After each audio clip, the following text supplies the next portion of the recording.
I think we appear to be online. All right, so I'm going to give it 1 second and make sure I can see it on all these channels, and then I will start the intro and flip it over to you people. You can go nuts. Yep. All right, it's all on. All right. Well, we're about 4 minutes early. There are folks in the Zoom chat. I think we can probably just go ahead and get started because folks will be able to see this and catch up. If you are watching this and have an invitation with the Zoom link in it, please go ahead and jump right in. That's going to be the best way to get your questions answered. All right. So I want to welcome everybody back to a social distance learning series. Tonight we have an experienced panel. We haven't done one of these in a while. I'll let Danny do all the introductions. I'll do the house cleaning first, and then I'll let Danny introduce subject and all of our panelists. So we are live streaming on Twitch, Twitter, Facebook Private Members Lounge, and YouTube. We will not be handling any live firearms tonight. This is all about the panelists, participants, and their experiences. And if you have questions, the best way, as I may have mentioned earlier, is to get them answered is to be in the live Zoom chat. These are members only. So if you're not a member, this is a good time to go out and sign up for being a member and sign up for these events going forward so you can be here on the Zoom. We'll also be paying attention to the members only Discord server, but we will probably not be paying a lot of attention to those other channels directly. We will police the comments afterwards and check on things and see if we can answer stuff. But again, best way to get your questions answered, be a member, be on the Zoom itself, or be in the private Discord server. If you are on the Zoom chat and you don't have your video off, I think we've went ahead and turned everybody's video off. So sorry about that.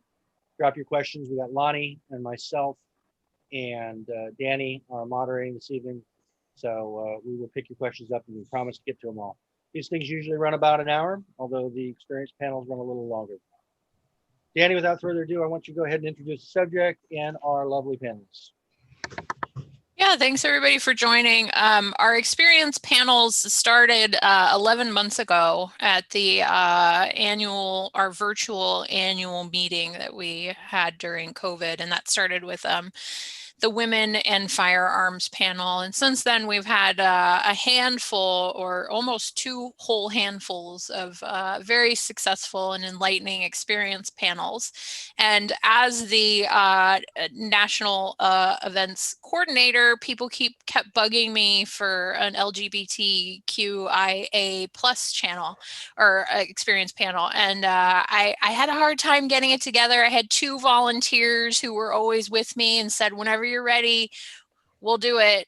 And I finally have recruited enough people so that it's not just two people talking. So I'm very excited to have Sophia, Eris, Patty, Anthony, and Missy here with us. And we're going to talk about whatever comes up, but I'd love to start by having you guys introduce yourself, your gender pronoun, although they're on the screen. If you could just say them, that'd be great. If you want to let us know what state chapter you're a part of so that your fellow chapter members know to look for you. I'm not going to ask you like what town you're in. That might be a little too much information. And how you got involved in the gun community, if this is a new hobby, or if you've, grew up in a family with it and therefore, it's always been around. So how about we start with Patty? All righty. I'm Patty. I live in Kentucky. I am part of the attempting to form Kentucky chapter. My interest in firearms actually started when I was about, and I'm just guessing, I was about 6 or 7 maybe. And it started actually with archery. There was a place where Dad took me to play miniature golf. And there was this little garage building, and I walked by it, and there were all these pretty balloons on the back of the wall. And there was a little board across the front. It was like a 1-car garage, and bales of hay on the back, and you could shoot arrows. And once I popped the first balloon, I was hooked. And so after that, Dad wanted to teach us to shoot. Started with me, 410 shotgun, said, "You want to shoot this?" And I said, "Yep." And I shot it and it knocked me back a couple of steps. And I said, "Can I shoot it again?" I was hooked right there. Dad would take me out shooting much less frequently than I wanted him to. And we finally moved to a farm. And when I was about 17, he quit locking the gun cabinet. And so I had access to things. And the original introduction, he wanted to try to turn me into a hunter. And just as a side note, I've been a vegetarian for 47 years now. So it didn't work, Dad, sorry. But it was, there was an aspect of self-defense always about it, because we lived way out in the boonies and all that stuff. There was no calling the police and having them show up in 10 minutes or so. So I guess I've been shooting, well, let's use a polite term. Let's just say 50 plus years. And I've gotten out of it for periods of time. I tell the story about my gun saved my life because I used them to pay for a hysterectomy. And so I got back into it about 10 years ago, and oh my God, that slippery slope. So who'd like to go next? How about Eris? I didn't grow up with guns, but my father, who I did not live with, was in the military. So, guns were kind of in the background. And my mother once dated a cop, and he would take us to a shooting range. And so I was exposed to guns, but they just weren't around in the house all the time. Didn't really get into them seriously until 2008. That's when I bought my first rifle. And honestly, I bought it because Obama had been elected and I expected some sort of gun control measures to be passed. And so I wanted to get mine grandfathered in. But of course, as we all know, nothing happened on that front. And then Donald Trump came along in 2016. And that's when I started to get serious, because that's when the country started to get scary. And so that's when I started going to a range on a regular basis to practice, and discovered it was fun. Go figure.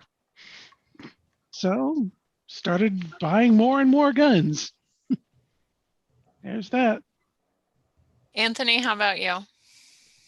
Well, I did not. I'm here in Oklahoma, and we don't have a chapter yet because there's all of 12 of us here. I did not grow up in even though this is Oklahoma, I didn't grow up in like a hunting environment or family or anything like that. In fact, the first time I fired a gun was last year at age 38. So no, I'm sorry, age 37. And what led to that was kind of what Eris said. It was a day that Trump came out and gassed the protesters in front of the White House. And then I saw these idiots around me in Oklahoma who were getting riled up by this and relishing the opportunity to, take out people they don't like or threaten people of a certain color or persuasion. So I got my first handgun last summer, and I thought, well, I'll just stop with this. And then I got then I got a rifle. I thought, well, I'll stop with this. And then I decided to build a rifle, and that's where I am right now. I do Mantis most days. Range time just depends on how terrible the weather is here, because I'll only go outdoors because of COVID. But yeah, I have a lot of fun with it. I've gotten pretty good. I like to use a lot of old technology. I like to use my iron sights on my rifles, things along those lines. Pretty good at 100, 200 yards now. So just happy to be here. Thanks. Sophia, do you want to go ahead? Yeah, sure. Let's see. I'm Sophia. I'm in Texas. Didn't really grow up with guns. I had friends with guns and families had guns, and I'd shoot occasionally.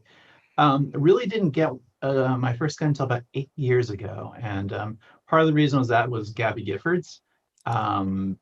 My wife is on and off again in politics, and there's nothing like having news vans roll up to your house on a Sunday morning because of something or other, and just realize that we're public target at times, and we actually have been from time to time. So, bought my first gun as I remember it was just like a kind of shaking over it. It was a Glock 23. Not my favorite gun, but then took concealed carry course, decided that I really didn't learn anything in the Texas concealed carry course, because all they tell you is basically when or where you can shoot someone, and buy insurance for that. So I actually joined A Girl and a Gun, and the time the chapter leader there was very big into competition. And so she brought me into sort of the competition world, initially with some local matches, and then with USPSA. And from there, it just took off. It's, for me, shooting competitively is the fun thing to do. So, I'll shoot USPSA, I'll shoot Steel Challenge, I'll shoot all the different forms of 3-gun, I'll do some distance shooting, do the NRL 22. It really doesn't matter. I like, there are two aspects I like about it. One is working on guns, and two is shooting guns. I've various things. I've never, until kind of recently, never really thought about collecting guns. It's been mostly guns with a certain purpose. So it's all either geared towards competition or geared towards self-defense. But yeah, I think lately I just bought a old 22 lever action 22, and I went and took it apart and just was marveling how well built it was, and how well balanced. And it's like, I think I'll buy some more older 22s because they're just fun to look at and fun to work on. Yeah, they are. All right, Missy, how about you? Hi. So I did grow up in a family that were wing shooters. I'm originally from Texas. I'm here in the Midwest now, in Missouri. So I was around shotguns a lot. None of my family really weren't, they were just into wing shooting, and I'd go duck hunting with them, and we'd go out and shoot clays and things like that. And I went to a summer camp, and they had a marksmanship class where it was, shooting 22s in prone position, and you'd get the NRA medals and the certificates. And I just thought that was the coolest thing. But once I got out of high school and went on to college, I just never thought about, shooting or guns or anything like that. It just kind of went away, if that makes sense, in the stream of life. And like some of my fellow panel members, when Trump was elected, my wife said to me, she said, I think this is going to get real bad. And she said, I think that we need to be serious and consider getting a gun for self-defense and learn how to use it and that kind of stuff. And so briefly, what I would say is that in her past, she'd had some bad experiences with handguns and she said, you need to start, I'll follow at some point in time in the future. And like a lot of my friends here on the panel, I really enjoyed it. But I took it very seriously and took just a ton of like private and group lessons and shot a lot and practiced a lot. I haven't done competitions and stuff. But the political environment and all of the, violence against any type of typically ostracized group was a real motivator. And, then I got an instructor's, I got the NRA one, and then I found out about y'all. And so then I got certified for being an instructor for the LGC, because I just can't stomach the NRA. I mean, it's not the NRA in my childhood. Let's just put it that way. Mhm. So that's about it. So thank you everybody for your introductions, and that ending comment kind of leads me to my starting question. Just a reminder to everybody who's here on the Zoom or watching in Discord, you can type your questions if you have any, and we'll address those. But my starting question is, and some of you touched on this, but maybe it's something you can elaborate on a little more. How many of you tell us your stories about adopting or getting back into the hobby, like for self-defense reasons because of local political or recent political climates and things like that. Missy just hinted at it a little bit. Anthony hinted at it a little bit. Do the rest of you have anything to add to that, or do either of the two of you who've already mentioned it want to expand on it a little? I can expand a little bit on mine personally. Okay. Well, I mean, personally, in my case, I mean, where I am in Oklahoma is one of the more quote unquote liberal areas, but you're still surrounded by pockets of just crazies. And you're especially seeing that now with the reaction to COVID, as it picks back up. And these are the people getting taken out by COVID right now. And they are not, I will just say this, and also living in a state that has one of the worst mental health care systems. That also played a role into becoming armed, because so many of these Trump type people are just so unbalanced and so unstable. You never know what they're going to do. And for instance, we've had a feud in this neighborhood between two houses, both of MAGA people, and firearms have been involved, just like 50 feet away from where I live and further up the block. So just being around these types of folks who have never gotten any mental health care, who buy into this big lie thing, just makes me feel safer that I can defend myself against one of these people if they were to go crazy with their own weapons.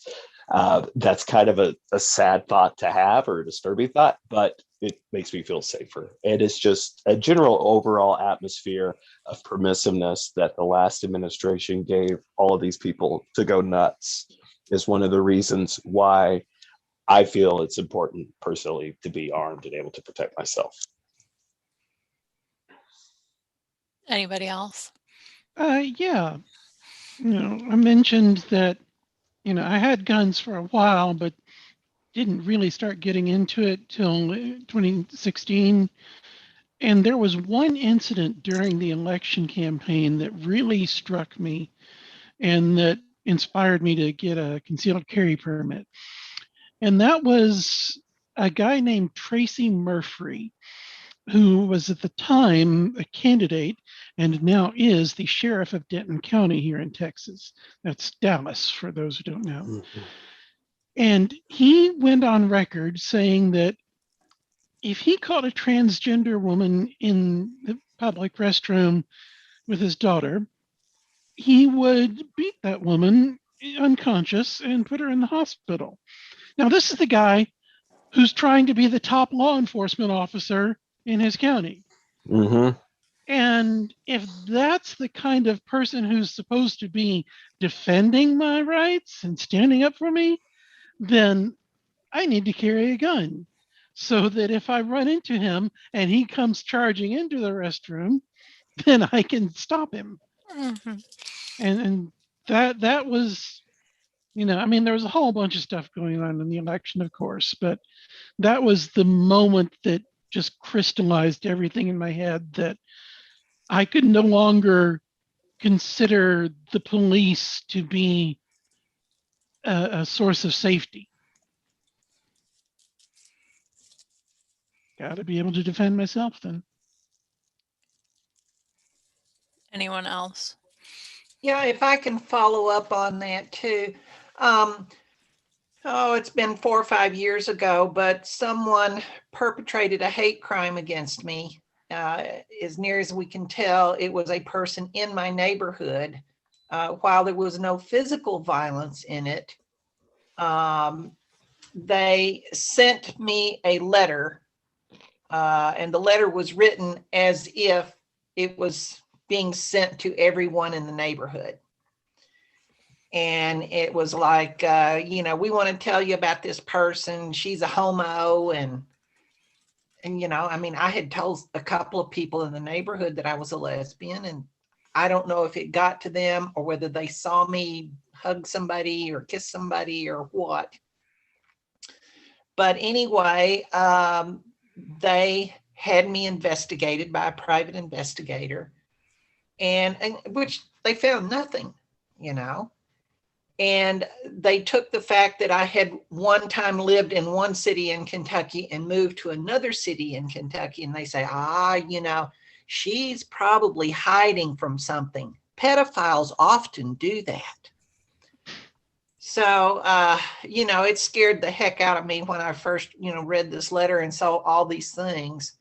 And they had claimed that they had, hired a private investigator. Well, now, in most cases, a private investigator means a retired police officer who then called one of his cop buddies who have access to all these databases and stuff, and, found out that I had lived in this other town, and, there was nothing else, but that was, what they tried to use. And they just kept repeating the word pedophile over and over and over. And 2 weeks after they sent that to me, it went out to everyone in the neighborhood, which in my city is considered a crime because it's considered harassing communication. So at that point, every time I walk out my front door, I'm thinking, is this neighbor going to drive by and shoot at me? Mm-hmm. And I went to visit a friend, a women's group that I'm in, met in a friend's house at the top of the street. And I would just walk. And I said, I am not going to let them scare me. But a whole lot of my courage came from the fact that I was carrying a pistol, and knew how to use it. So for me, that was a big issue. And the fact that police officers, perhaps more than one, were involved in this crime against me. That is the really horrifying part of it. Yeah. And I'm sorry if you guys can hear me kind of snickering or chuckling in the background, but it's just, to me, I know you all, and I know that this is a safe space for us. So it's kind of, I'm kind of laughing at the things that other people think, about the community, and, us liberals who own guns and things like that. So I'm not laughing at your guys' experience. I'm just kind of chuckling about the absurdity of what other people think. Yeah, I took it as, a laugh of recognition, Yeah. a laugh of derision. Yeah. Yeah. One thing I will add about the whole issue around politics and stuff, and how it drove. That is exactly why, as an adult, I never thought about, didn't have an interest in going hunting. I loved fish, but didn't have an interest in doing that again. And the whole reason was, I've been involved in martial arts for well, I haven't been active for about 6 or 7 years, but prior to that, for about 25 years, and had even co-owned a school and taught and was really experienced. But you start realizing as you get older, a lot of the stuff, not all of it, but a lot of the stuff that you learn physically is for the young. Okay. Oh. And I played a lot of sports when I was younger. And in 2019, I had 2 knee surgeries. And it's amazing it took that long. So I'm not complaining. But what was so striking was just realizing things were changing here so quickly.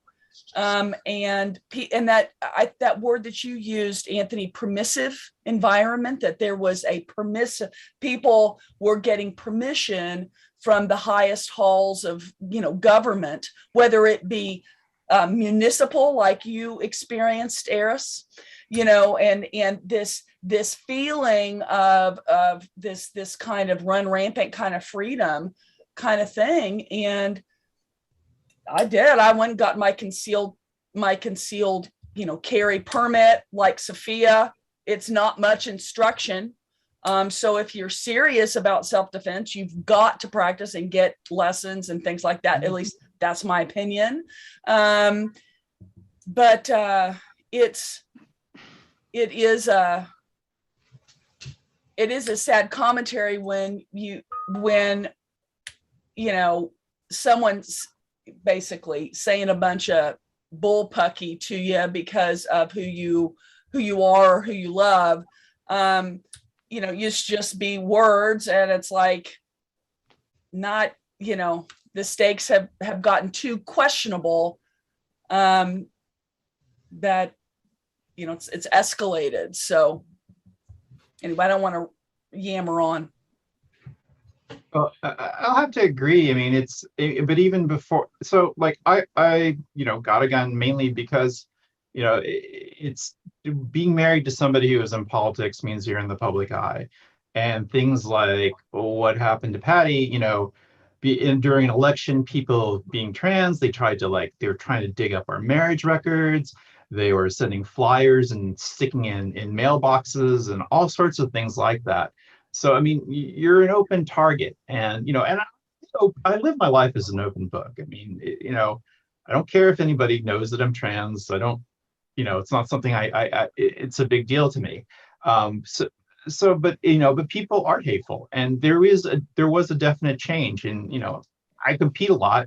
I'm on the range a lot. A lot of people are on the far right side of the political spectrum, and the stuff they would say about Obama and just even law enforcement, just really terrible things. But it really did change after, the 2016 election, where they did feel like, yeah, we're going to just do, what we've been thinking and saying for the past, 8 years during the Obama administration.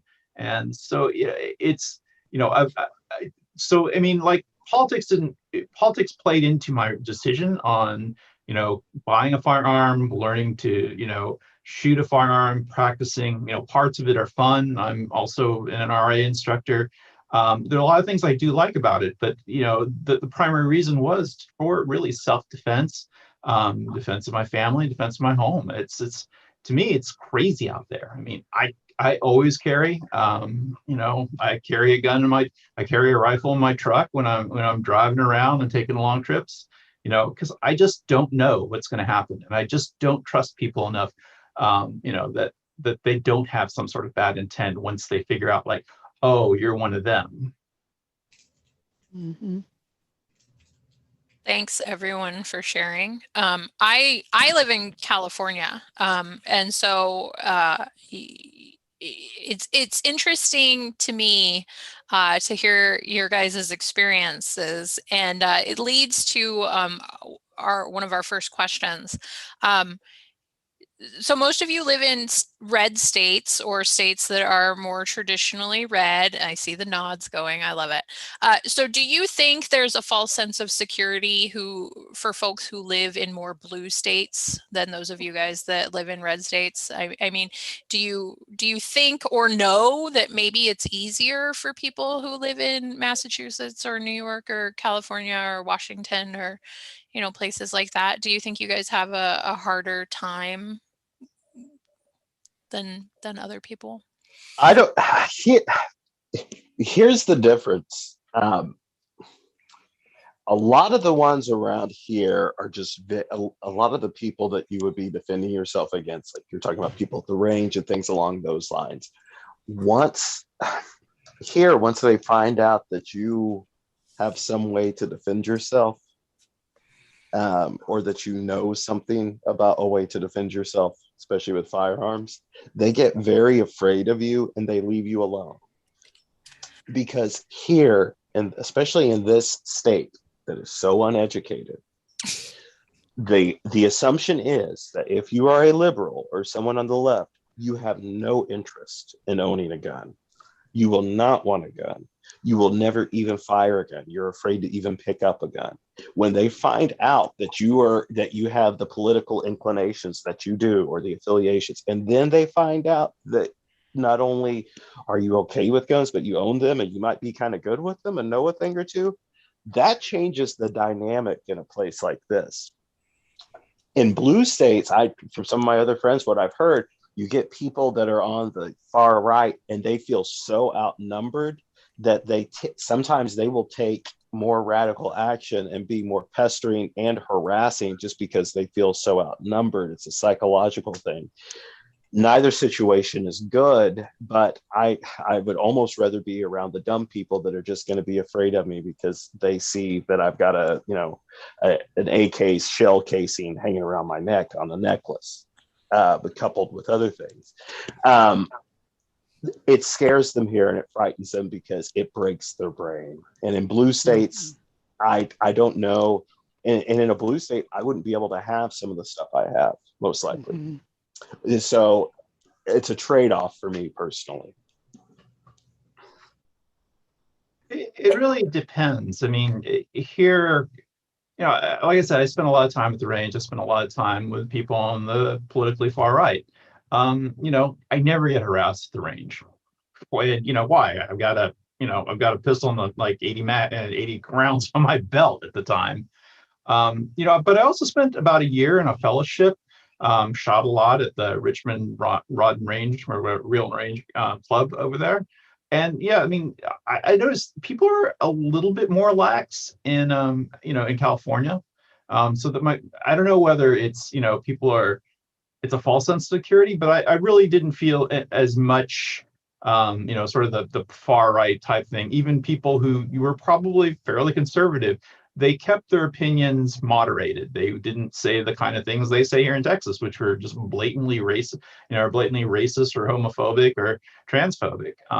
And the other data point I have is one of my friends in Maryland, granted it was an Annapolis, kind of southern, kind of liberal area, sort of maybe, but she was killed in the Capitol Gazette mass shooting. And to me, it's like, I don't know. I just don't see any places being particularly safe. Anything can happen at any time. And, it's just part of, being aware because of who you are. I'm I'm immigrant. I don't go around trying to be, one thing or the other to fit into a specific mold.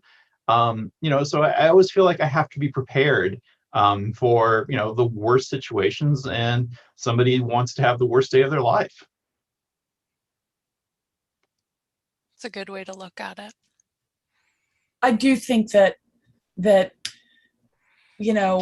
as far as a false sense of security in certain states, like Anthony said, I mean, we are dealing with proportions, right, of the population, but in the end, certain crimes are crimes of opportunity.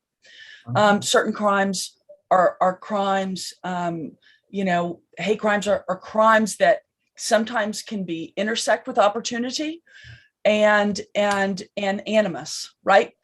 And that can happen anywhere. I don't consider myself a paranoid person, but you know, if you think, well, because I live in, you know, X state, okay, I live on the east or the west coast, okay, and literally on the coast, because once you go into the interior, into a lot of those states, it's a very different world. It reflects much more about where I live or where I came from, you know, like my home state of Texas.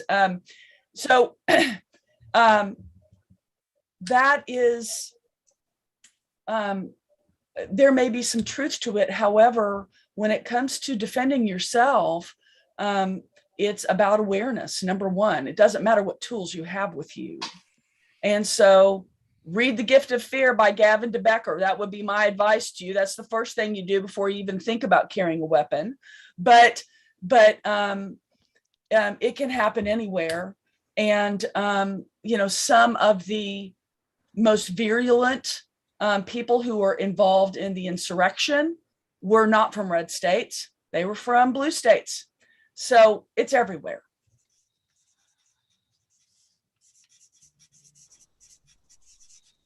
Yeah, along that same line, the first person to enter the Capitol was just a few miles away from my hometown. And it turns out we have a mutual Facebook friend, which is pretty freaking scary. That is really scary. So one of our questions that came from a Zoom panelist, sorry, it's a little long. I'm trying to paraphrase it. So we're all LGC members, you know, so we know that this is a safe place. And when we go to like LGC sanctioned events and things like that, we know that we're going to have a diverse group of people. You mentioned, Sophia, the Richmond Rod and Gun Club, and I've shot there before. For those of you that aren't familiar with the geography of California, it's right outside of San Francisco. Some of the people that were in my class commuted from San Francisco and got there in like 15 minutes. So I knew going to a class there that I was going to have a diverse group of people with me, and probably not be the only woman, and I wasn't.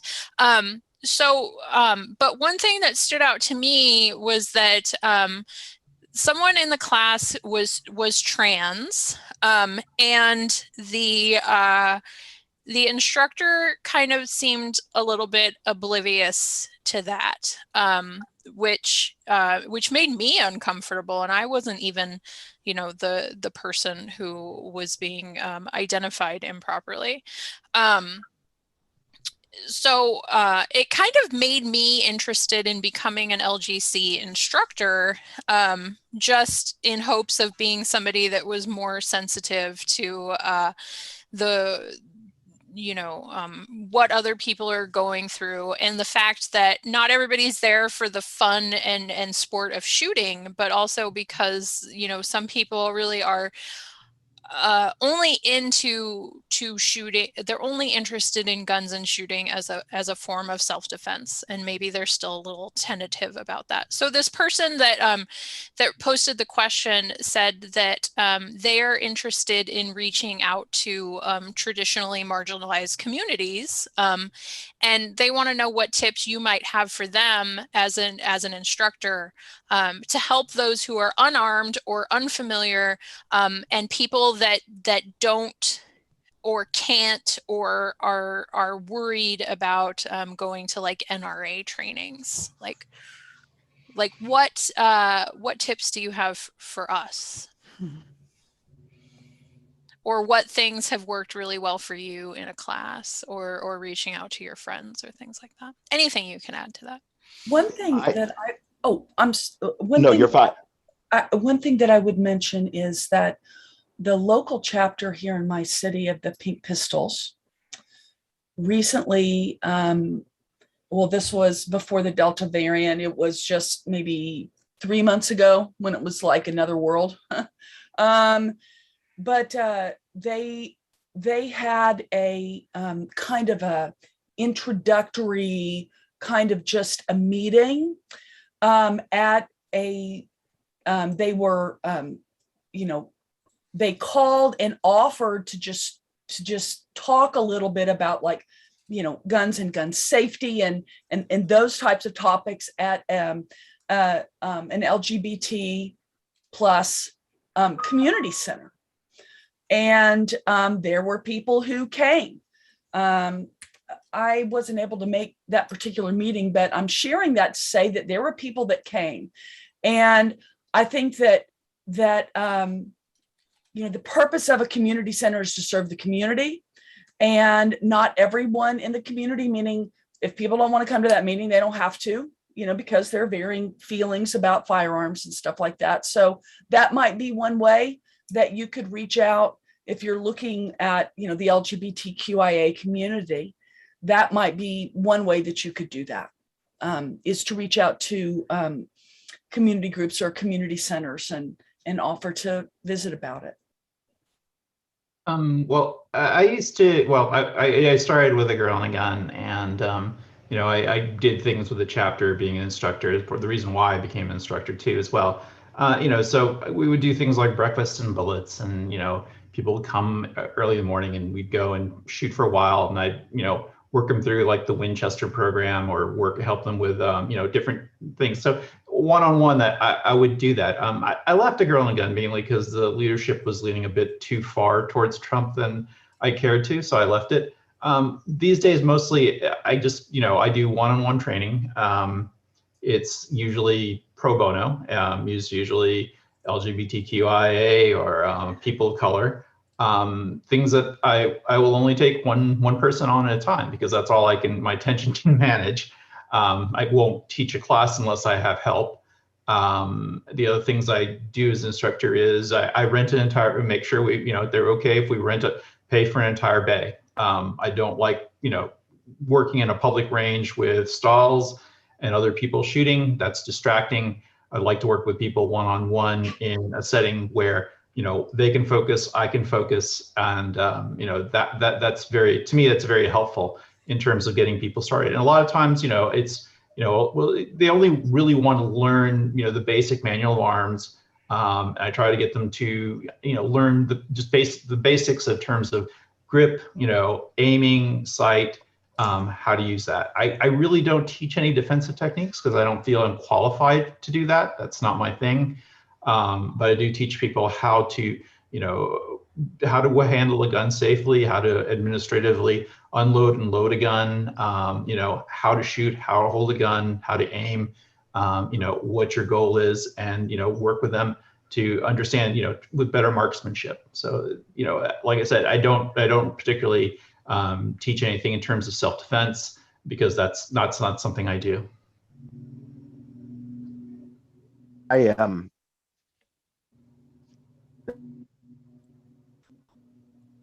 Oh no, did Anthony lag out?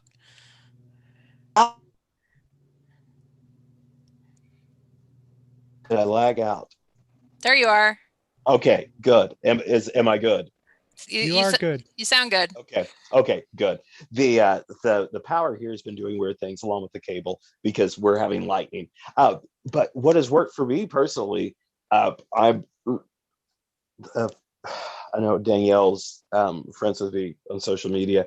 I'm pretty open about what I go do at the range. Like I'll post my results, I'll post my targets, things like that for my friends, because there's no one on my social media that is on the right, because I blocked all of them because I'm done giving a shit.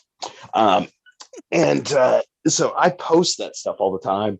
And I will tell you this, I have now taught 5 people how to safely handle handguns and firearms at the range, one-on-one. We meet up, I introduce them at their comfort level just to see if it's something they'd be interested in.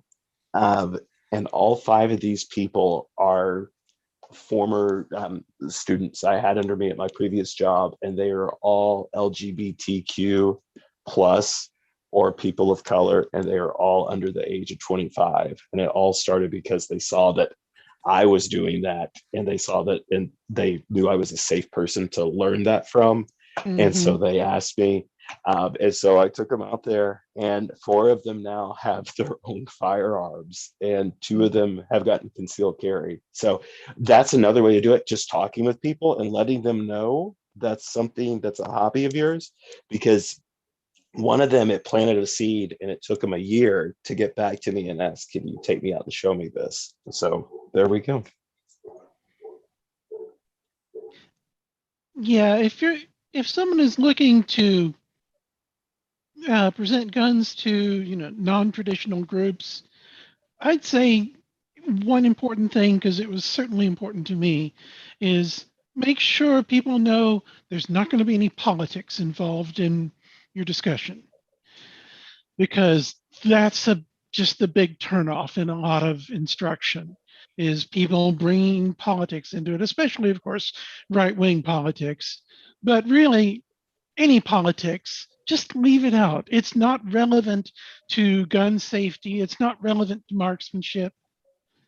So just make sure people know that you're not going to be sitting there challenging their beliefs or saying offensive things. You're just going to talk about the guns. That's a great suggestion. I love that. I'm going to move on to our next question. Somebody states that they're a relatively new gun owner. And like many of us, I'm sure, they have friends who are justifiably afraid of firearms for whatever reason.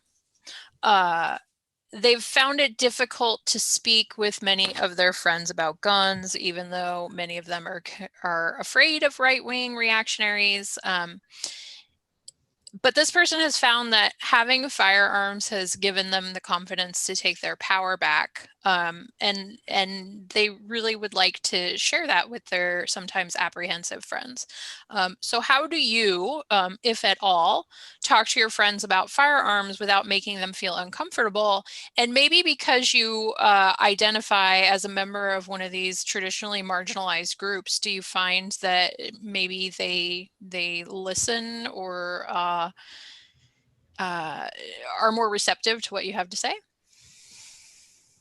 I'm actually involved in an online gaming group of women where there's a couple of us who are gun owners, but most of the people are not. One person is explicitly a pacifist even. And so talking about guns in that group can be touchy.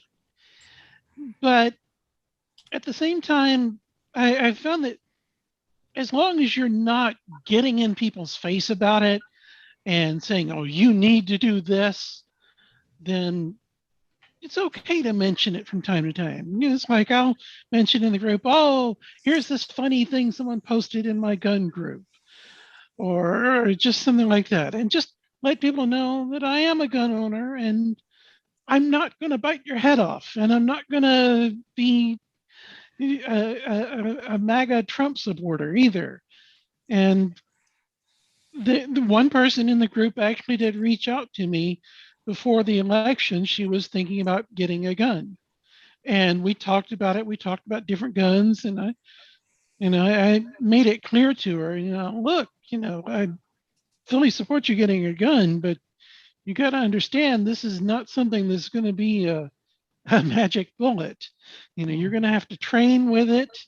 You're going to have to, deal with right now the high ammo prices. And eventually she decided not to get a gun because she didn't really think she would have the time to put in the training to make it really useful. But just the fact that I was there and that I was open about being a gun owner and not being some rabid ammo sexual, as they say, pushing guns all the time, it just made her feel free to talk to me about it. And part of it, I think, I had a really interesting conversation last summer when I first went down this path with the I'm forgetting his name now. The guy that runs Rocket Armory that does the LGC lowers for us. Because I had some questions about a build I was doing, and he just leveled with me at the beginning. He said, he goes, you said you're new to this. He said, I just want to tell you. He said, I want to let you know that this is this can be an extremely toxic hobby when you look at a lot of the people that are involved with it. And then, then I'm looking around and I'm seeing like Trump, lowers and stuff for sale, things that are now on sale on, Arms List for half of what they were then. And I started to realize that, and that's when I had already joined LGC at that point. But it's also important, I think, when you talk to people, and I make this part of my conversations to say that, hey, not everyone that owns guns, as Eris, as you just said, is a MAGA person or a complete lunatic or anything like that. I mean, my guns are, just tools and things to me that I use to have a fun time at the range. But on the other hand, they're also a huge responsibility to me, being safe, keeping them locked up, things along those lines. And when they see someone who's responsible and not crazy, I think that also helps, like Eris said. Yep. I think, go ahead. Well, along that same line, there's an acquaintance that I have who was at one time an employee of a major anti-gun organization. And I am now working with her to teach her to shoot and be able to defend herself. Mm-hmm. That makes me feel really good. I was going to say, for me, it's just, gun ownership is just part of my life. I don't hide the fact that, I go to matches. I like to shoot, sometimes I'll post my targets. Sometimes I get really excited over gun stuff. I mean, but it's not the core of my, it's not the core thing of my life that people know me for, right? They know me for other things. So I think people, especially people in my neighborhood, they're, folks in my neighborhood are fairly towards the left. I mean, we have community fridges, and people here are, we are not, the neighborhood I live in is not particularly liberal. It's actually fairly poor, but economically. But it's people here, they're typically don't have guns, but they know that I do shoot, and they're a lot of times they'll come to me and say, hey, I'm interested in learning how to shoot. And a lot of times I ask them first is, why do you want to do this? And then I explain the responsibility of being a gun owner and all the other things that you need to do. You have to be able, you have to practice with this. You should take, courses and training. This will cost money. This is not a one-time solution just because, you and your boyfriend are having a really bad period. And, this is not what you want. This is maybe not what you think it should be. And so I think I've actually dissuaded more than a few people from buying a firearm because of their situation, just because, it's like I said, not a silver bullet. It's not always the right solution to the problem. So I tend to ask people, why do you want one? If you want one to shoot and it's fun, you think it's a fun thing, sure, why not? But if you think it's going to be solving your, relationship problem, or you're going to need it for self-defense for whatever reason, but you're not, but you have a lot of kids, you're not going to lock it up. You're not going to get the training to use it. I tend to tell people, you probably don't want one. There's probably another solution to the thing that you want to solve. And, because I'm so open about it, my neighbors often come to me. It's like, hey, I'm interested in buying a firearm. Do you know, anybody? I want to spend this much. And I try to help them find, a firearm that fits their budget and what they want. And a lot of times I'll also, provide some training behind it too, as well. Just because, they're my neighbors. I like them. That's where I live. I'll share. I am not particularly, I'm not public about it on social media. In fact, the reason that I agreed to do this panel was because I need to get more comfortable with it, honestly. So, I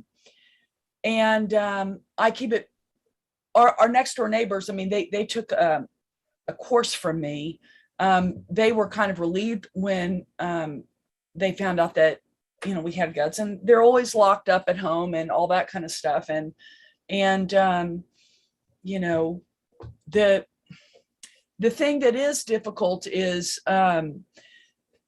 you know, I'm like, I find it ironic at this stage of my life that I'm finding it harder to come out to some of my friend community, if you will, harder to come out as a gun owner than it is to come out, you know, as being a part of our community. And Yes. and being anxious about, wow, you know, they may have known me 20 years, you know, or they may have known me 15 years. And will this completely, you know, just kind of eviscerate, you know, their concept of who I am, and change our friendship or change our relationship.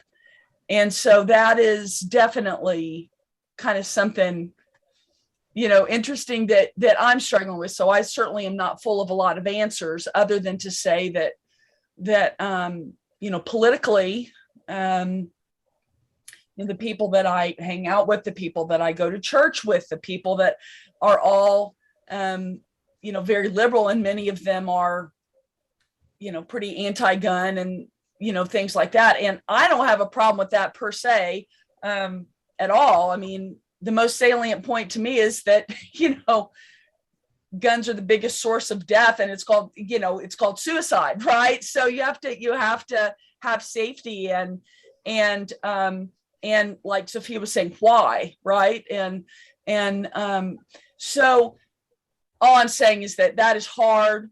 I don't have a lot of answers other than it's hard for me, and that's part of the reason why I was doing this tonight, to get comfortable, you know, talking about that in an environment that is safe, and they're not going to think, is she some crazy, you know, that kind of thing.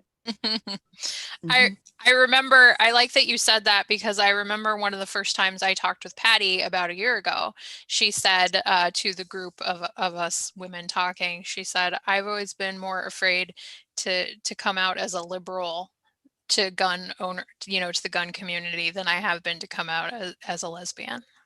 So that really stood out to me, and I still remember that very, very. And that is still true. You know, I walk on eggshells around my liberal friends, and many of them do not know. Some of them know now. I have told a few, but I can talk to guys in gun stores, you know, salesmen in gun stores, and, you know, and okay, I'm retired, I'm bored, I hang out at gun stores a lot, and I make friends with the employees there, you know. And so I've come out to several of them as a lesbian, and they never bat an eye. And you know, of course, they are employees. They have to be nice to me. They can't share any true opinion. They may think I'm, you know, disgusting, but I'm not afraid, you know. Mhm. But as far as coming out, if somebody does find out, you know, I have a whole list of things that I might go through, you know, to kind of keep them from having their hair catch on fire or something. So I'm going to have Lonnie ask the next question, because I think I might phrase it wrong, or not convey properly what's being asked. Sure. So this was my question. This goes back to presenting to marginalized groups, but the question I have is, should not being a member of the marginalized group stop you from attempting to make that bridge? So here in San Jose, we have a rather large gay, lesbian, gay, and LGBTQIA community, and we have the Billy Frank Center here in San Jose, which is really targeted at that particular population. Does it make sense for me as a cis male to go there and offer to talk a little bit about guns and gun safety, and or is that just a step too far? I say it's actually in my opinion, I say it's a very good thing, because you know, anyone who's going to go into that situation and want to educate members of a marginalized community, as long as you don't go in there with some missionary complex or anything like that, you're most likely going to be welcomed in pretty readily. I mean, for instance, the person that I took when it comes to lessons, before I even did anything with my guns, I took lessons from someone, and and it was free. Just the fact that they took that time with me to do that meant a lot. And the fact that you would go into a place like that and educate folks, regardless, that's going to open them up to the idea of firearms, perhaps. And it also might help bridge a gap if they were feeling disconnected. Let's say you go in there as a cis white male, and let's say they've had issues with cisgendered white males. Well, they've also now, and for me, it works the same way. I've got another good experience to add on where I've had bad experiences before. So just to reply to Lonnie directly, like if it was you or somebody, anybody that would go into that, anybody that would have the idea to do that, to do it for the right reasons, is most likely not going to fail at that attempt unless they do something really bad. Speaking personally, LGBTQ plus and racial minorities, within myself, that would not be offensive to me personally, but everyone's mileage may vary. And I do have to say that I'm very sorry, but I'm going to have to get out of here in a few minutes because I have something I need to do for work. It's been very good. It's been very great talking to all of you. And there's some of you I've never met before in the chat. So very, very fun. Thank you. Okay. Thanks, Anthony. No I problem. would say if you're going to definitely offer to teach classes at the LGBT Community Center, that's perfectly fine. Just keep in mind what we should all keep in mind when dealing with someone who's a member of a group that we don't ourselves belong to, that no matter how much you try, you can never really understand the experiences they've gone through. So don't pretend to. Don't go in with the attitude of you can tell people how to fix their problems, or you can tell them how to properly interpret their experiences. Just go in respectfully listening. And then if you're talking about guns, yeah, definitely talk from your experience, because that's what you're there for. Just be mindful of other people's experiences may be very different from yours. Like I know someone who's trans, and many years ago we got into an argument because I did not know it. We were talking about guns, and I was just casually, blithely defending guns, and I didn't know it at the time, but turns out her father had once put a gun in her mouth and threatened to blow her head off. Oh, And so that's the kind of experience that can lead people to have very different opinions. And you need to be aware of that kind of disconnect that may come up in the conversations you're going to have. great point, Eris. Great point. Thank you. That's a really good example of not only the fact that we all come from different backgrounds, but we all have different experiences that lead us to Mm-hmm. one way or the other. So I have one more question. Do you guys mind going for a few more minutes over? Sure. Okay. If anybody needs to leave, that's fine. Thank you. So somebody brought up, when we talk about, not talking about political discussion, when it comes around to training and familiarization, but, how do you guys feel about bringing up things like Bat Fee or DC versus Heller or Dred Scott as a part of an introduction to guns? Like, I know, a lot of cancel culture nowadays kind of wants to, undo or not recognize some of our uglier histories. But how do you guys feel about that, even though, times have changed and you know what I'm getting at.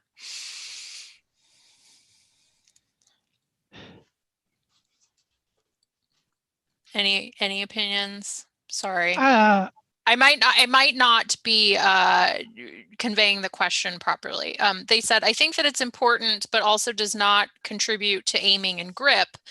I'm in favor of history, but do not want to alienate anyone, as I share course material that talks about like historic events that maybe marginalize certain groups. Yeah, I can see an example of that, like talking about the California Gun Control Acts and the Mulford Act that were passed pretty much explicitly to disarm the Black Panthers. And but of course a popular it ties into the idea that gun control has historically been implemented in racist ways. But if you don't word that exactly right, you get to come off as saying that gun control is racist. And that kind of implies people who want gun control are racist. And if you're talking to someone who comes from a background of never having been involved with guns and who has previously supported gun control, you could easily alienate that person because they're going to read it as you telling them that they are racist.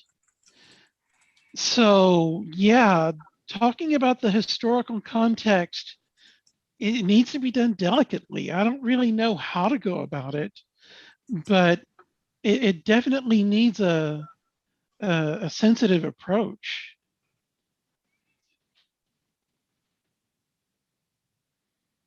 I would just, if I'm talking about guns, I will avoid, discussing the political ramifications. If we're having a political discussion, then yes, I will raise it. I unabashedly believe that gun control was a racist policy.